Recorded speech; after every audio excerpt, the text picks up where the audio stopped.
하나님이 보호하사 우리나라 만세, 이것이 맞습니까? 또는 하느님이 보호하사 우리나라 만세가 맞습니까? 모든 백성들, 다양한 삶의 환경을 갖고 있는 모든 국민들이 함께 부르는 애국가로서는 일반적인 의미, 하느님이 보호하사 우리나라 만세가 맞을 겁니다. 그러나 모두가 하느님이 보호하사라고 하지만 나에게는 하나님이 보호하사 우리나라 만세입니다. 그게 저의 신앙 고백입니다. 하나님께서 우리나라를 지키십니다. 여호와의 군대를 동원하여 마하나임, 우리를 둘러싸 우리를 지키고 계십니다. 나는 이것을 분명히 믿습니다. 이 땅에 복음이 들어오기 전까지의 역사야 별도이겠지만 복음이 이 땅에 들어온 이후, 곳곳에 교회가 세워진 그 이후, 즉 우리나라의 근현대사만 보아도 그것을 알 수가 있습니다. 우리 민족의 비극, 우리나라의 아픔, 그 일제 강점기의 암울한 시대, 그때 일제로부터 우리는 어떻게 해방, 자유를 얻게 되었습니까? 우리가 스스로 쟁취했나요?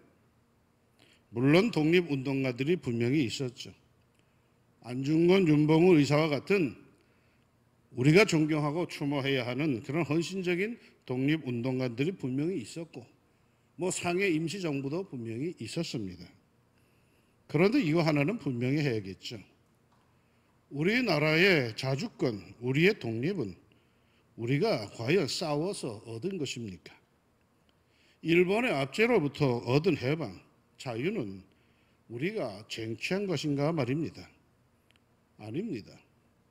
일방적으로 우리에게 주어진 것입니다. 1945년 일본이 미국에 패함으로 우리에게 주어진 것입니다.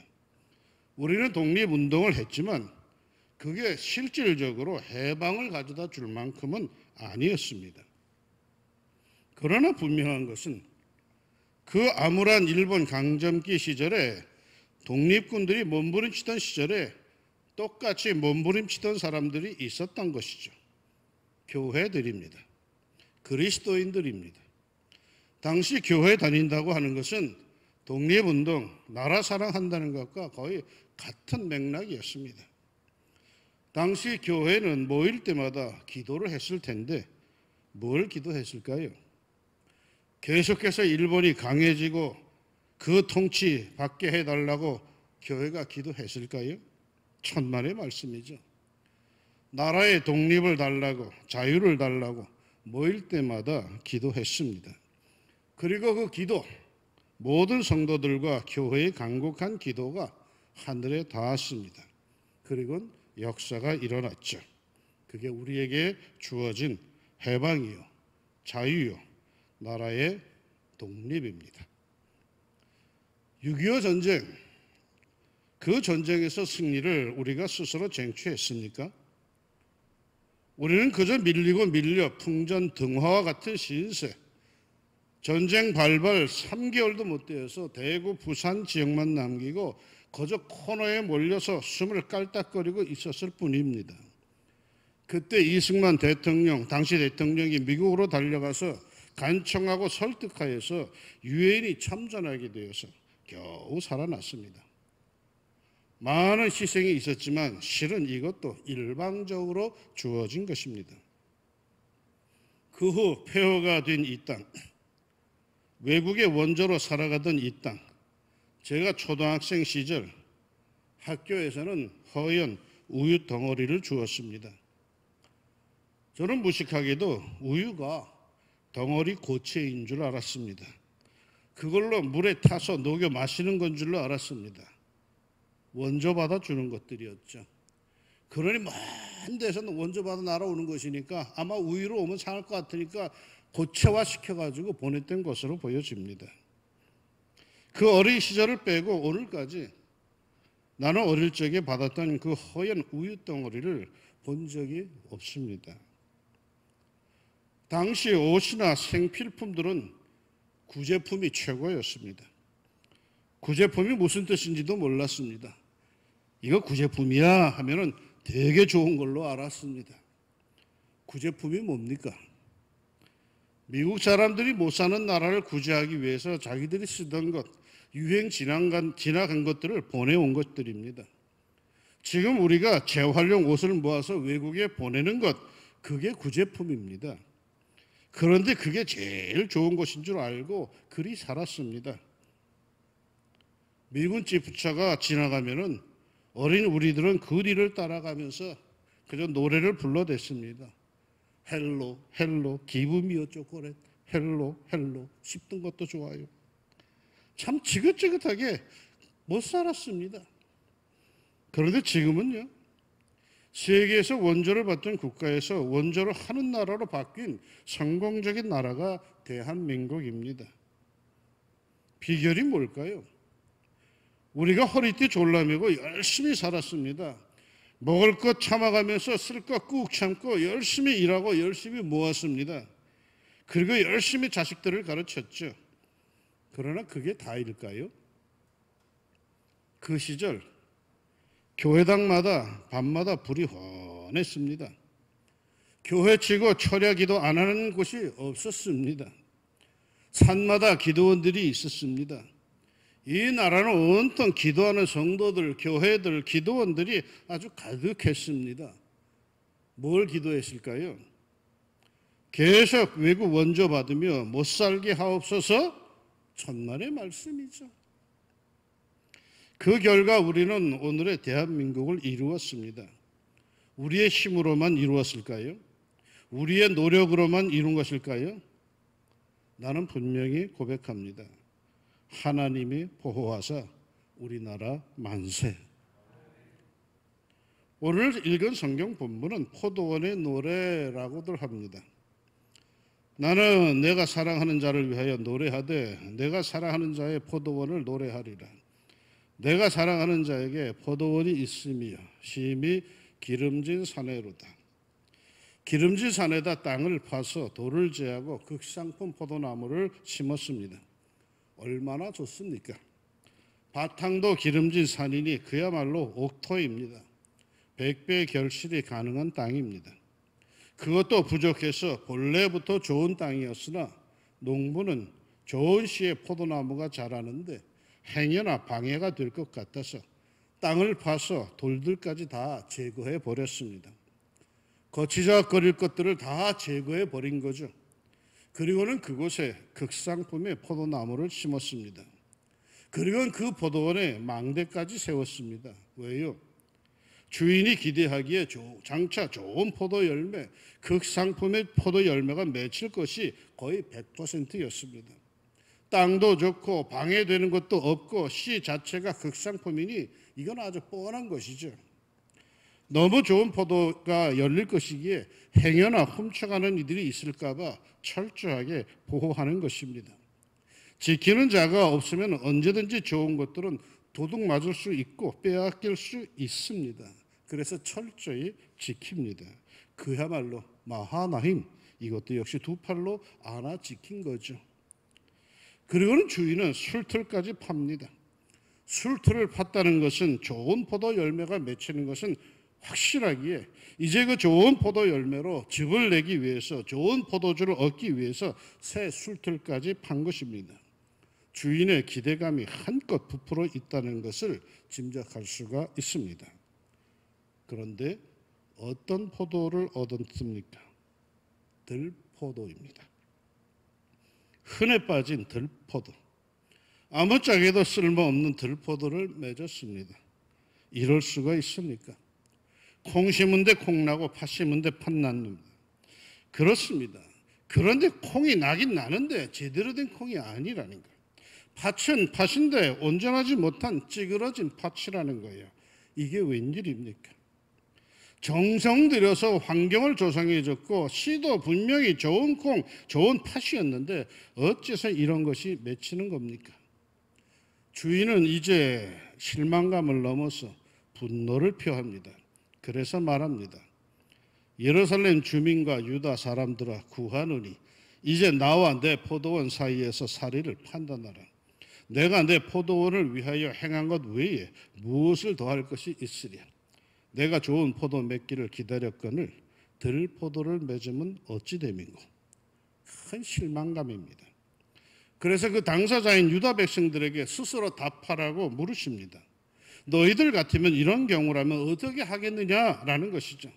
상식적인 징계를 말해달라는 것입니다. 그리고는 분노를 표하십니다. 이제 내가 내 포도원을 어떻게 행할지를 너희에게 이르리라. 내가 그 울타리를 걷어 먹힘을 당하게 하며 그 담을 헐어 짓밟히게 할 것이요. 내가 그것으로 황폐하게 하리니 다시는 가지를 자름이나 북을 돋우지 못하며 찔레와 가시가 날 것이며 내가 또 구름에게 명하여 그 위에 비를 내리지 못하게 하리라. 그 자상함, 땅을 파고 돌을 제하고 망대를 세우고 정성으로 살피던 모습은 사라지고 분노의 역사만이 나타나고 있습니다. 울타리를 걷어 먹힘을 당하게 하고 담을 헐어 짓밟히게 할 것이고 황폐하게 할 것이며 찔레와 가시가 날 것이며 비가 내리지 않을 것이며 가지치기나 북을 돋을 일이 없을 것이라고 저주를 하십니다. 왜 이렇게까지 화를 내십니까? 왜 이렇게까지 실망하십니까? 이유가 있습니다. 무릇 만군의 여호와의 포도원은 이스라엘 족속이요 그가 기뻐하시는 나무는 유다 사람이라. 그들에게 정의를 바라셨더니 도리어 포악이요 그들에게 공의를 바라셨더니 도리어 부르짖음이었도다. 정의를 바라셨는데 포악이고 공의를 바라셨는데 부르짖음이었답니다. 기대에 어긋났다는 것이죠. 하나님께서 그토록 사랑과 정성을 쏟을 때에는 뭔가 기대하는 게 있었다는 것입니다. 그런데 그 기대가 무너졌습니다. 정의를 기대했는데 포악이고 공의를 원했는데 부르짖는 원통함만이 가득하다는 것입니다. 그런데 저는 여기서 좀 이상한 것을 하나 봅니다. 정의를 바랐는데 기대에 어긋났다면 정의의 반대편인 부정, 공의를 원했는데 실망했다면 불의라고 해야 할 텐데 정의를 바랐으나 포악이요 공의를 원했으나 부르짖음이라고 하십니다. 무슨 뜻일까요? 우리나라 속성으로 급하게 성장한 나라 중 하나이죠. 이렇게 짧은 기간에 급성장한 나라가 없습니다. 그래서 한때는 한강의 기적이라고까지 불렀습니다. 정말이지 엄청나게 짧은 기간에 급성장하고 엄청 변했습니다. 그러나 그러다 보니까 그렇게 급성장하다 보니까 자연스레 따라오는 부작용들이 있습니다. 실제적으로 우리 사회에는 그 급성장하는 과정에서 문제가 많았습니다. 하나님의 보호하심과 축복하심 속에 성장을 해왔지만 그 내부적으로는 불의, 부정, 독식, 부패, 억압 등등이 제3공화국, 제5공화국, 제6공화국 쭉 이어져 있었습니다. 사실이죠. 우리나라를 경제적으로 일으킨 그 주 리더들의 세계에는 이런 문제들이 있었습니다. 그래서 이제는 살만해졌으니 우리들의 관심이 잘 살아보자고 허리띠 졸라매던 것에서 정의, 공의, 인권, 분배, 복지 이런 것으로 바뀌었습니다. 그래서 하나님께서 원하셨던 것처럼 이제는 온 국민이 정의를 원했습니다. 그런데 그 결과는 성경의 표현대로 하면 포악이랍니다. 왜 그럴까요? 왜 정의를 원했는데 포악이 되었을까? 옛일이 생각나는데요. 우리나라에서 정의사회 구현이란 말이 제일 많이 유행하던 때, 쓰이던 때가 있습니다. 툭하면 정의사회 구현이 있어요. 언제인지 아십니까? 적폐청산을 최대의 주제로 삼은 오늘날의 얘기가 아닙니다. 전두환 전 대통령 시절입니다. 그래서 그때 그분이 만든 당이 민정당, 민주정의당이었습니다. 당명까지 정의사회, 즉 정의로운 사회를 구현하는 게 목표라고 그리했는데 제 기억으로는 그때가 가장 폭력적인 사회였습니다. 다 잡아가던 시절이었습니다. 정의를 구현한다며 포악이었습니다. 정의를 구현한다는 자기에게 반대하는 이들은 다 나쁜 놈들이라고 다 잡아갔습니다. 두려움의 공포가 지배하던 시절이었습니다. 여러분, 정의는요, 포악이 될 수 있습니다.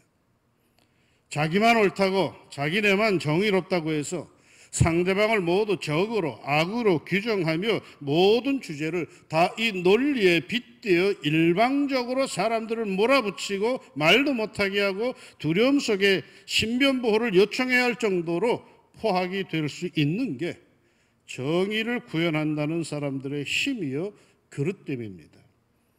그래서 하나님께서는 정의를 원했는데 포악이라고 한탄을 하십니다. 일견 정의와 포악은 맞지 않는 것 같은데 가만 보면 그게 다 이어집니다. 정의는 철저하게 법과 원칙에 의해서 집행되고 이루어져야 정의이지, 법과 원칙보다 정의를 주장하는 사람들의 논리와 그들의 가치에 의해서 진행이 되면 이건 포악으로 끝이 납니다. 툭하면 자기 하고픈 대로 법을 뜯어고치며 자기들의 이데올로기를 이루겠다고 정의로운 채 하면은 이 사회는 결국 포악으로 가득 차고 맙니다. 보세요. 공의를 원하셨답니다. 그런데 부르짖음 뿐이랍니다. 공의와 부르짖음이 무슨 상관이 있습니까? 공의가 집행되고 공의가 이루어지면 기쁨과 환호가 있어야지 어째서 부르짖음입니까? 공의도 정의를 주장하는 이들과 같은 맥락으로 밀어붙이기에 그 아픔을 그 일방적임에 하루아침에 한이 맺히는 이들이 생긴다는 것이죠. 공의의 반대 개념은 불공정, 불의입니다. 공의를 주장하지만 불공정하여 한이 맺혀 부르짖는 이들이 늘어만 가고 있다는 것입니다. 그만큼 돌봐주고 그만큼 믿어주고 그만큼 살펴주고 그야말로 보호하고 보호하사 우리나라 만세가 되게 해주었으면 이제는 정말이지 정의와 공의의 사회를 이루어야 하는데 이건 어찌된 셈인지 정의와 공의를 이룬다면서 포악과 그로 인한 부르짖음이 더 늘어만 간다는 겁니다. 아닙니다. 진짜 정의와 진짜 공의, 진짜 공정한 사회를 이루어야 합니다. 포악과 부르짖음이 가득한 사회를 이루어서는 안 됩니다. 그걸 주장하고 따르는 사람들은 만족하겠지만 이 사회 전반에서 들려오는 부르짖음에 귀를 기울이고 진정 공의와 정의로운 사회 구현에 겸허해야 합니다. 정의, 공정, 뭘 기준으로 정의요 공정이라고 말할 수 있습니까? 어떤 한 사람의 신념입니까? 아닙니다. 정의, 공정이라고 하는 것은 법과 원칙에 의해서 이루어지는 것입니다. 아무리 멋지게 말을 한다 할지라도, 아무리 설득력 있게 얘기한다 할지라도 법과 원칙에 의하지 않으면 그건 정의가 아니고 공의가 아닙니다. 정의와 공의는 어느 특정 그룹의 전유물이 아닙니다. 정의와 공의는 철저한 법과 원칙에 의해서 이루어지는 사회의 보편적인 절대 가치 기준입니다. 높은 대통령으로부터 시작해서 평범하다 못해 하찮다고 여겨지는 이들에게까지 이건 동일해야 합니다. 법과 원칙, 편법과 불법이 아닌 누구에게나 공정한 법과 원칙으로 정의와 공의는 이루어집니다. 설명해야 하는 그런 정의는 정의가 아닙니다. 아니 실은 말이야 그거 저건 저런 거야 하고 설명을 붙여야 되는 정의는 정의가 아니에요. 이미 구구절절 이유와 상황을 해명해야 하는 공의는 그건 공의가 아니에요. 그건 모두 편법이요 불공정이에요. 정의와 공의는 설명도 해명도 필요 없는 거예요. 삼척 동작까지 다 거기를 끄떡일 수 있는 게 정의요. 그것이 공의입니다. 그러면 이런 정의와 공의의 구현은 국가의 지도자들, 사회의 리더들에게만 해당되는 것입니까? 그렇지도 않습니다. 오늘 말씀에는요, 참으로 묘한 것이 있습니다. 히브리어 성경을 보면은 오늘 본문에 묘한 단어들이 나옵니다. 정의라고 하는 단어로는 미슈파트를 썼습니다. 그에 대응하는 포학이란 단어로는 미스파흐란 단어를 씁니다. 공의라는 히브리어는 제데카이고 부르짖음은 자카라는 단어를 썼습니다. 그러니까 하나님께서 원하신 것은 정의, 미슈파트인데 그들은 포학, 미스파흐를 내놓았고 공의, 제다카를 원하셨는데 부르짖음, 자카를 이룬 것입니다.